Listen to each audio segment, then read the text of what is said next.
कौन बनेगा नेता। नगर निगम के चुनाव पास आने वाले थे। पूरे कानपुर शहर में टिकट को लेकर मारामारी शुरू थी, लेकिन सबसे ज्यादा चर्चा में वार्ड नंबर 40 की सीट थी। वो इसलिए क्योंकि इस बार वहां की सीट महिला के लिए आरक्षित थी। अब सवाल ये था कि चुनाव लड़ेगा कौन। इससे पहले ठाकुर साहब वहां से पार्षद थे और इस बार उन्होंने अपनी पत्नी सीमा ठाकुर को टिकट दिलवाई और ठाकुर साहब की शान के कारण सीमा जी ने 20,000 वोटों से चुनाव जीत लिया। अरे बधाई हो सीमा भाभी, अब तो आप वार्ड की पार्षद बन गई हैं। अब तो हमारे काम आप ही करवाएंगी। अरे ये तो सिर्फ नाम की पार्षद बनी है, वो तो महिला सीट आ गई, वरना पार्षद तो मुझे ही बनना था। अब भले ही चेहरा इसका होगा, लेकिन पावर तो मेरी ही होगी। अरे वाह भाई साहब, क्या दिमाग लगाया है आपने भी। आइए आप लोग, खाना लगा दिया है सबके लिए।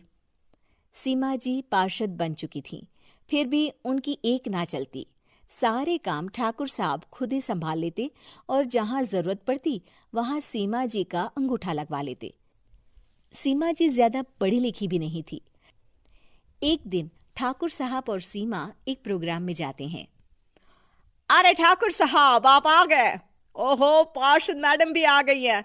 स्वागत है आप दोनों का। लगता है हमारे पार्षद फंड का सही इस्तेमाल हो रहा है। चलिए अब उद्घाटन करते हैं। ये लीजिए ठाकुर साहब कैची, आप ही सबसे पहले प्रवेश कीजिए।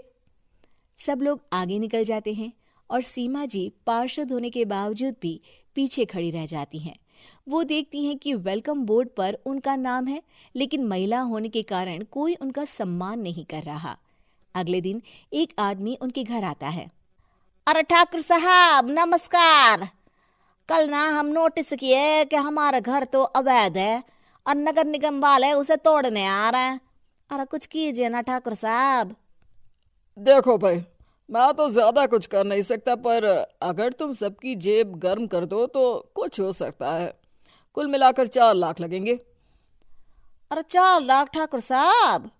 अरे भाई, मैं अपने लिए नहीं मांग रहा हूँ। दरोगा है, इंजीनियर बाबू है, बड़े साहब है, सबको देना पड़ता है ना थोड़ा थोड़ा। बोलो है मंजूर? तभी वहां अचानक सीमा जी आ जाती हैं। अरे ये आप क्या कर रहे हैं?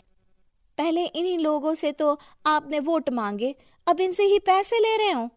अरे चुप रहो तुम, तुम्हारा काम है सिर्फ अंगूठा लगाना, तुम वही किया करो।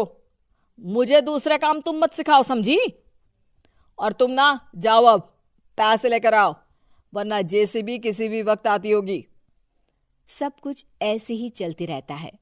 एक दिन सीमा जी और ठाकुर साहब को एक लोकल मीटिंग में बुलाया जाता है।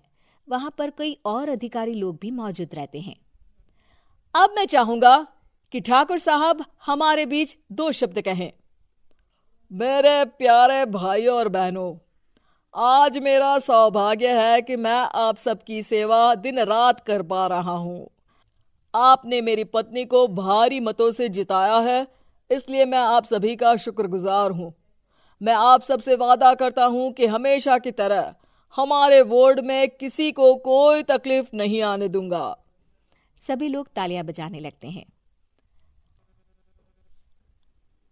अब मैं माननीय पार्षद मैडम को स्टेज पे बुलाना चाहूंगा। अपने नाम को बुलाया सुनकर सीमा जी एकदम चौंक जाती है। उन्हें बिल्कुल उम्मीद नहीं थी कि इतनी बड़ी जगह उन्हें मंच पर बुलाया जाएगा। जैसे तैसे वो मंच पर चढ़ती हैं। ऊपर जाते ही सीमा जी को सारी पुरानी बातें याद आ जाती हैं कि किस तरह उनके पति उन्हें कभी भी आगे बढ़ने नहीं देते और उनके नाम से गलत काम करते हैं। वो बोलने लगती हैं। मैं आपके वार्ड की पार्षद सीमा हूं। आप में से बहुत कम लोग ही मुझे जानते होंगे, क्योंकि इससे पहले मुझे कभी ऐसा मौका ही नहीं मिला। सारे मौके मेरे पार्षद पति यानी आपके ठाकुर साहब ही लेते रहे, लेकिन आज ये मौका मुझे मिला है तो मैं इसे ऐसे ही नहीं जाने दूंगी। मैं आपको ये बताना चाहती हूँ कि आपके ठाकुर साहब मेरे नाम की आड़ में गैर कानूनी काम करते हैं, जिस पर अंगूठों के निशान मेरे होते थे। इसीलिए मैं अपनी गलती मानती हूँ और आज अपने पद से इस्तीफा देती हूँ, ताकि आगे से कोई गलत काम ना हो पाए। अब फैसला आप सबके हाथ में है कि आप हमें क्या सजा देना चाहते हैं।